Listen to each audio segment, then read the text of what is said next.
ಇತಿಹಾಸದ ಪುಟಗಳನ್ನು ತಿರುವಿ ಹಾಕಿದಾಗ ನಮಗೆ ಸಾವಿರಾರು ಕಥೆಗಳು ಸಿಗುತ್ತವೆ. ಆದರೆ ಕೆಲವು ಕಥೆಗಳು ನಮಗೆ ಬೆರಗುಗೊಳಿಸುತ್ತವೆ. ಇವತ್ತು ನಾವು ನಿಮಗೆ ಅಂತಹ ಅಸಾಧಾರಣ ಮಹಿಳೆಯ ಕಥೆ ಹೇಳಲಿದ್ದೇವೆ. ಅವರು ಹುಟ್ಟಿದ್ದು ಲಂಡನ್ನಲ್ಲಿ, ಬೆಳೆದಿದ್ದು ಐರ್ಲ್ಯಾಂಡ್ ಸಂಸ್ಕೃತಿಯಲ್ಲಿ, ಆದರೆ ಅವರ ಆತ್ಮ ನೆಲೆಸಿದ್ದು ಮಾತ್ರ ಭಾರತದಲ್ಲಿ. ಸ್ವಲ್ಪ ಯೋಚನೆ ಮಾಡಿ, ಅಂದು ಬ್ರಿಟಿಷ್ ಅವರ ಕ್ರೂರ ಆಡಳಿತದ ಕಾಲ. ಭಾರತೀಯರು ತಮ್ಮ ದೇಶದಲ್ಲಿ ಗುಲಾಮರಂತೆ ಬದುಕುತ್ತಿದ್ದ ಸಂದರ್ಭ.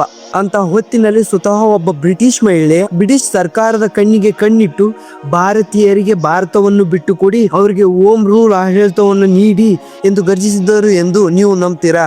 ಹೌದು, ಆ ಧೈರ್ಯವಂತ ಮಹಿಳೆಯ ಹೆಸರೇ ಅನಿ ಬೆಸೆಂಟ್. ಅನಿ ಬೆಸೆಂಟ್ ಅಂದರೆ ಬರೀ ಹೆಸರಲ್ಲ, ಅದೊಂದು ಚಳುವಳಿ. ಬ್ರಿಟಿಷರು ಇವರನ್ನು ಅಪಾಯಕಾರಿ ಮಹಿಳೆ ಎಂದು ಕರೆದರೆ, ಭಾರತೀಯರು ಪ್ರೀತಿಯಿಂದ ಇವರನ್ನು ಬಿಳಿಯ ತಾರೆ ಎಂದು ಕರೆದಿದ್ದರು. ಅವರು ರಾಜಕಾರಣಿಯಲ್ಲ, ಅವರು ಒಬ್ಬ ಮಹಾನ್ ಚಿಂತಕಿ. ಅವರು ಶಿಕ್ಷಣ ತಜ್ಞೆ, ಆಧ್ಯಾತ್ಮಿಕವಾದಿ ಮತ್ತು ಅಪ್ಪಟ ಮಾನವತಾವಾದಿ. ಒಬ್ಬ ವಿದೇಶಿ ಮಹಿಳೆ ನಮ್ಮ ದೇಶದ ಮೇಲೆ ಇಷ್ಟೊಂದು ಪ್ರೀತಿ ಹೇಗೆ ಬಂತು? ಲಂಡನ್ನ ಐಷಾರಾಮಿ ಜೀವನ ಬಿಟ್ಟು ಭಾರತದ ಹಳ್ಳಿಯಲ್ಲಿ ತಿರುಗಾಡಲು ಅವರಿಗೆ ಪ್ರೇರಣೆ ನೀಡಿದ್ದು ಯಾವುದು? ಸಮಾಜದ ಕಟ್ಟುಪಾಡುಗಳನ್ನು ಮುರಿಯಲು ಅವರು ನಡೆಸಿದ ಸಾಹಸ ಹೋರಾಟ ಹೇಗಿತ್ತು? ಇವತ್ತು ನಾವು ಬಿಳಿ ತಾರೆಯ ಜೀವನದ ಪ್ರತಿಯೊಂದು ರೋಚಕ ಪುಟಗಳನ್ನು ತಿರುವಿ ಹಾಕೋಣ. ಬನ್ನಿ, ಅನಿ ಬೆಸೆಂಟ್ ಅವರ ಜೀವನದ ಪ್ರಯಾಣಕ್ಕೆ ನಿಮಗೆ ಸ್ವಾಗತ. ಅನಿ ಬೆಸೆಂಟ್ ಅವರ ಭಾರತದ ಹೋರಾಟವನ್ನು ಅರ್ಥ ಮಾಡಿಕೊಳ್ಳಬೇಕಾದರೆ ಮೊದಲು ನಾವು 19ನೇ ಶತಮಾನದ ಲಂಡನ್ ನಗರಕ್ಕೆ ಹೋಗಬೇಕು. 1847 ಅಕ್ಟೋಬರ್ 1ರಂದು ಜನಿಸಿದ್ದ ಅವರು, ಅವರ ಬಾಲ್ಯ ಸುಖವಾಗಿರಲಿಲ್ಲ. ಕೇವಲ 5 ವರ್ಷಗಳಿದ್ದಾಗಲೇ ತಂದೆಯನ್ನು ಕಳೆದುಕೊಂಡಿದ್ದರು. ಬಡತನ ಅವರ ಮನೆ ಬಾಗಿಲನ್ನು ಬಡಿದಿತ್ತು. ಆ ಪುಟ್ಟ ಬಾಲಕಿ ಅಂದೇ ಬದುಕಿನ ಕಠಿಣ ಪಾಠವನ್ನು ಕಲಿತಿದ್ದರು. 1867ರಲ್ಲಿ ಅನಿ ಅವರ ಮದುವೆ ಫ್ರಾಂಕ್ ಬೆಸೆಂಟ್ ಎಂಬ ಪಾದ್ರಿಯ ಜೊತೆ ನಡೆದಿತ್ತು. ಆದರೆ ಇಲ್ಲಿ ಶುರುವಾಯಿತು ಅನಿ ಅವರ ಅಸಲಿ ಸಂಘರ್ಷ. ಫ್ರಾಂಕ್ ಒಬ್ಬ ಸಂಪ್ರದಾಯವಾದಿ ಪಾದ್ರಿ, ಆದರೆ ಅನಿ ಬೆಸೆಂಟ್ ಅವರು ಒಬ್ಬ ಸ್ವತಂತ್ರ ವಿಚಾರಧಾರಿ ಹೊಂದಿದ್ದ ಪ್ರತಿಭಾವಂತೆ.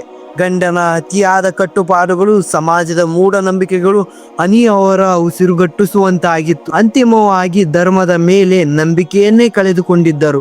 ಅವರು 1873ರಲ್ಲಿ ತಮ್ಮ ಮದುವೆಯನ್ನು ಮುರಿದುಕೊಂಡು ಹೊರಬಂದರು. ಮನೆಯಿಂದ ಹೊರಬಂದ ಅನಿ ಅವರ ಬದುಕು ಸುಲಭವಾಗಿರಲಿಲ್ಲ. ಆದರೆ ಅವರು ಸುಮ್ಮನೆ ಕೂರಲಿಲ್ಲ. ಲಂಡನ್ನ ಬೀದಿಗಳಲ್ಲಿ ಕಾರ್ಮಿಕರ ಪರವಾಗಿ ಧ್ವನಿ ಎತ್ತಿದರು. 1888ರ ಪ್ರಖ್ಯಾತ ಬೆಂಕಿಪಟ್ಟಣದ ಕಾರ್ಖಾನೆಯ ಮುಷ್ಕರ. ಹದಿಹರೆಯದ ಹುಡುಗಿಯನ್ನು ಕಾರ್ಖಾನೆಯಲ್ಲಿ ಅವಮಾನಿತವಾಗಿ ನಡೆಸಿಕೊಂಡಿದ್ದರು. ಅನಿ ಬೆಸೆಂಟ್ ಅವರ ಪರವಾಗಿ ನಿಂತು ಬೃಹತ್ ಹೋರಾಟ ಸಂಘರ್ಷವನ್ನೇ ಮಾಡಿದರು. ಬ್ರಿಟಿಷ್ ಸಾಮ್ರಾಜ್ಯವನ್ನೇ ನಡೆಸಿದ ಮೊದಲ ಕಾರ್ಮಿಕ ಚಳುವಳಿ ಇದಾಗಿತ್ತು. ಕೇವಲ ಕಾರ್ಮಿಕರಲ್ಲ, ಮಹಿಳೆಯರ ಶಿಕ್ಷಣ ಮತ್ತು ಮತದಾನ ಹಕ್ಕಿಗಳಿಗೂ ಅವರು ಲಂಡನ್ನಲ್ಲಿ ಹೋರಾಟ ಮಾಡಿದರು. ಅವರ ಭಾಷಣವನ್ನು ಕೇಳಲು ಸಾವಿರಾರು ಜನ ಸೇರುತ್ತಿದ್ದರು. ಜನ ಅವರನ್ನು ಸಾಮಾನ್ಯರ ಧ್ವನಿ ಎಂದು ಕರೆಯುತ್ತಿದ್ದರು.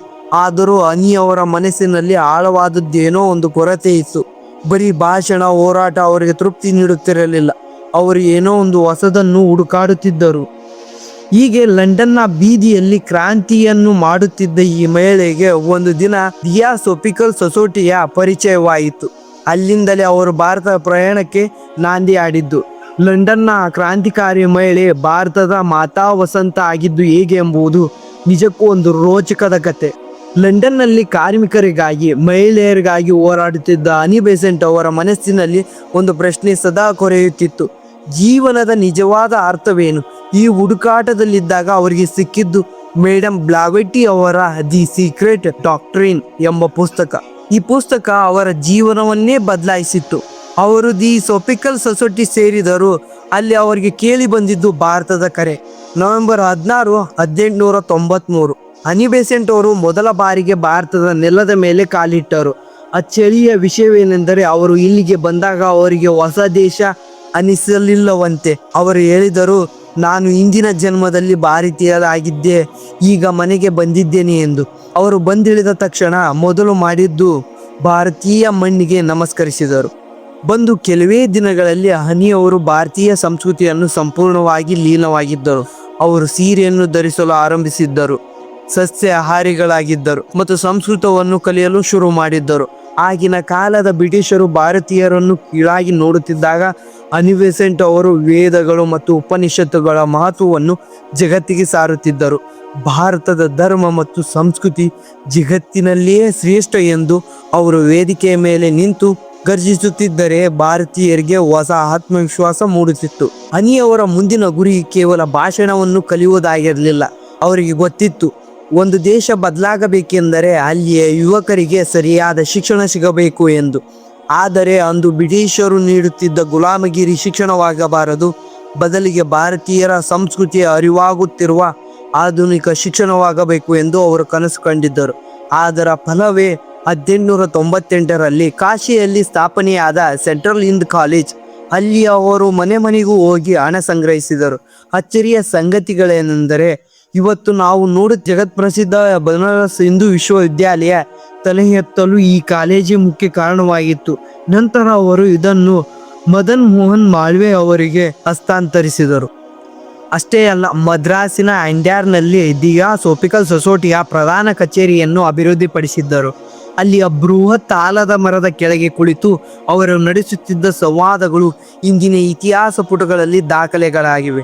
ಆದರೆ ಒಬ್ಬ ಆಧ್ಯಾತ್ಮಿಕ ಮಹಿಳೆ ದೇಶದ ರಾಜಕೀಯ ಒಳಗೆ ಹೇಗೆ ಪ್ರವೇಶಿಸಿದರು? ಶಾಂತಿಯುತವಾದ ಈ ಬಿಳಿತಾರೆ ಬ್ರಿಟಿಷ್ ಸರ್ಕಾರದ ವಿರುದ್ಧ ಕ್ರಾಂತಿಯ ಕಿಡಿಯಾಗಿದ್ದು ಹೇಗೆ? ಒಬ್ಬ ವಿದೇಶಿ ಮಹಿಳೆ ಭಾರತಕ್ಕೆ ಬಂದು ಆಧ್ಯಾತ್ಮಿಕದ ಬಗ್ಗೆ ಮಾತನಾಡಿದರೆ ಬ್ರಿಟಿಷರಿಗೆ ಅಡ್ಡಿಯೇನಿರಲಿಲ್ಲ.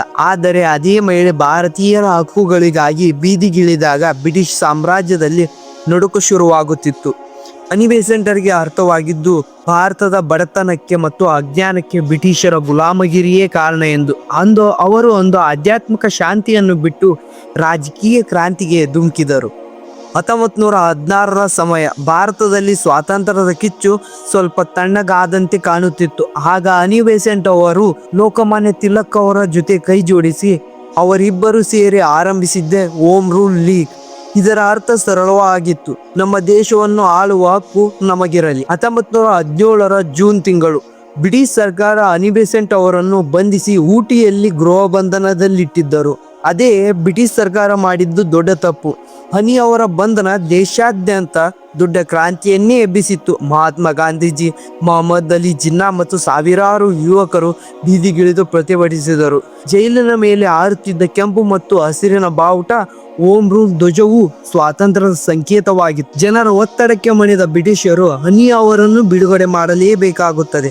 ಅವರು ಬಿಡುಗಡೆಯಾಗಿ ಬಂದಾಗ ಅವರಿಗೆ ಸಿಕ್ಕಿದ್ದ ಸ್ವಾಗತ ಯಾವ ರಾಜಕುಮಾರಿಯವರಿಗೂ ಸಿಕ್ಕಿರಲಿಲ್ಲ.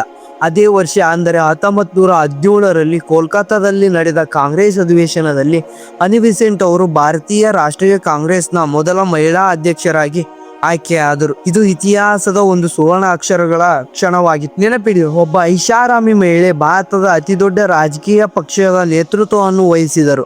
ಅವರೊಂದು ನೀಡಿದ ಭಾಷಣದ ಪ್ರತಿ ಸಾಲುಗಳು ಬ್ರಿಟಿಷರ ಎದೆಯಲ್ಲಿ ನಡುಕ ಹುಟ್ಟಿಸಿದವು. ಆದರೆ ಈ ಯಶಸ್ಸಿನ ನಂತರ ಅನಿ ಬೆಸೆಂಟ್ ಅವರು ಮತ್ತು ಮಹಾತ್ಮ ಗಾಂಧೀಜಿ ಅವರ ನಡುವೆ ಕೆಲವು ಭಿನ್ನಾಭಿಪ್ರಾಯಗಳು ಬಂದವು. ಅಂದು ಅವರು ರಾಜಕೀಯ ಜೀವನವನ್ನು ಅಲ್ಲಿಗೆ ಕೈಬಿಟ್ಟರು. ರಾಜಕೀಯ ಅಬ್ಬರ ಸ್ವಲ್ಪ ಕಡಿಮೆ ಆದಂತೆ ಅನಿ ಬೆಸೆಂಟ್ ಅವರು ಮತ್ತೆ ತಮ್ಮ ಆಧ್ಯಾತ್ಮಿಕ ಮೂಲಕ್ಕೆ ಮರಳಿದರು. ಗಾಂಧೀಜಿ ಅವರ ಅಸಹಕಾರ ಚಳುವಳಿಯ ಕೆಲವು ಪದ್ಧತಿಗಳ ಬಗ್ಗೆ ಅವರಿಗೆ ಭಿನ್ನಾಭಿಪ್ರಾಯ ಮೂಡಿತ್ತು. ಅವರ ನಂಬಿಕೆ ಶಿಸ್ತುಬದ್ಧ ಹೋರಾಟ ಮತ್ತು ಶಿಕ್ಷಣದ ಮೂಲ ಬದಲಾವಣೆ. ಆದರೆ ಭಾರತದ ಮೇಲೆ ಅವರ ಪ್ರೀತಿ ಮಾತ್ರ ಕೊನೆಯ ಕ್ಷಣದವರೆಗೂ ಕಿಂಚಿತ್ತೂ ಕಡಿಮೆ ಆಗಲಿಲ್ಲ. ಇದೇ ಸಮಯದಲ್ಲಿ ಅನಿ ಬೆಸೆಂಟ್ ಅವರು ಜಗತ್ತಿಗೆ ನೀಡಿದ ಮತ್ತೊಂದು ಕೊಡುಗೆ ಎಂದರೆ ಜಿಡ್ಡು ಕೃಷ್ಣಮೂರ್ತಿ. ಒಬ್ಬ ಬಡ ಹುಡುಗನಲ್ಲಿದ್ದ ಅಗಾಧವಾದ ಪ್ರತಿಭೆಯನ್ನು ಗುರುತಿಸಿದ ಅನಿ ಅವರು ಅಂದು ದತ್ತು ಪಡೆದು ಸಾಕಿ ಬೆಳೆಸಿದರು. ಅವರೊಬ್ಬರು ಜಗದ್ಗುರುವನ್ನಾಗಿ ರೂಪಿಸಲು ಶ್ರಮಿಸಿದರು. ಮುಂದೆ ಜಿಡ್ ಕೃಷ್ಣಮೂರ್ತಿ ಅವರು ಜಗತ್ತಿನ ಶ್ರೇಷ್ಠ ತತ್ವಜ್ಞಾನಿಗಳಲ್ಲಿ ಒಬ್ಬರಾಗಿ ಬೆಳೆದಾಗ ಅನಿ ಬೆಸೆಂಟ್ ಅವರ ದೂರದೃಷ್ಟಿ ಏನು ಎಂಬುದು ಇಡೀ ಪ್ರಪಂಚಕ್ಕೆ ಅರ್ಥವಾಗಿತ್ತು. ವಯಸ್ಸಾದಂತೆ ಅನಿ ಅವರ ಆರೋಗ್ಯ ಕ್ಷೀಣಿಸುತ್ತಿತ್ತು.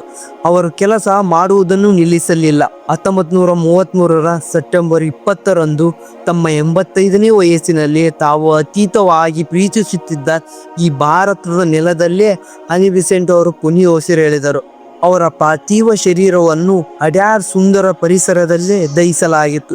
ಭಾರತದ ಸ್ವತಂತ್ರ ಗಾಳಿಯಲ್ಲಿ ಅವರ ಚಿತಾಭಸ್ಮ ಬೆರೆತು ಹೋಗಿತ್ತು. ಅನಿ ಬೆಸೆಂಟ್ ಎಂದರೆ ಕೇವಲ ಇತಿಹಾಸದ ಪುಸ್ತಕದ ಒಂದು ಹೆಸರಲ್ಲ, ಇವರು ಒಂದು ಸ್ಫೂರ್ತಿ. ಲಂಡನ್ನಲ್ಲಿ ಹುಟ್ಟಿ ಬಂದ ಈ ಮಹಿಳೆ ಸಮುದ್ರ ದಾಟಿ ಬಂದು ಇಲ್ಲಿಯ ವೇದಗಳನ್ನು ಓದಿ ಸೀರೆಗಳನ್ನು ಧರಿಸಿ ನಮಗಾಗಿ ಜೈಲಿಗೆ ಹೋದರು ಎಂದರೆ ಅವರು ಭಾರತದ ಬಗ್ಗೆ ಎಂತಹ ನಿಷ್ಠೆ ಇರಬಹುದು. ಅವರು ನಮಗೆ ಕಲಿಸಿದ್ದ ದೊಡ್ಡ ಪಾಠವೇನೆಂದರೆ ಸ್ವತಂತ್ರ ಎಂದರೆ ಕೇವಲ ಬ್ರಿಟಿಷರನ್ನು ಓಡಿಸುವುದಲ್ಲ, ನಮ್ಮ ಸಂಸ್ಕೃತಿಯನ್ನು ಗೌರವಿಸುವುದು, ನಮ್ಮ ಶಿಕ್ಷಣವನ್ನು ನಾವು ಸುಧಾರಿಸಿಕೊಳ್ಳುವುದು ಮತ್ತು ಮಾನಸಿಕವಾಗಿ ಸ್ವತಂತ್ರವಾಗಿರುವುದು. ಹನಿ ಬೆಸೆಂಟ್ ಎಂಬ ಬಿಳಿಯ ತಾರೆ ಭಾರತ ಇತಿಹಾಸ ಸರೋವರದಲ್ಲಿ ಎಂದಿಗೂ ಬಾಳದ ಪುಷ್ಪವಾಗಿ ಉಳಿದರು. ಇನ್ಕೇಸ್ ಈ ವಿಡಿಯೋ ನಿಮಗೆ ಇಷ್ಟ ಆದರೆ ಈ ಚಾನಲ್ನ ಸಬ್ಸ್ಕ್ರೈಬ್ ಮಾಡ್ಕೊಳ್ಳಿ. ಮತ್ತೆ ನೆಕ್ಸ್ಟ್ ವಿಡಿಯೋದಲ್ಲಿ ಸಿಗೋಣ. Okay friends.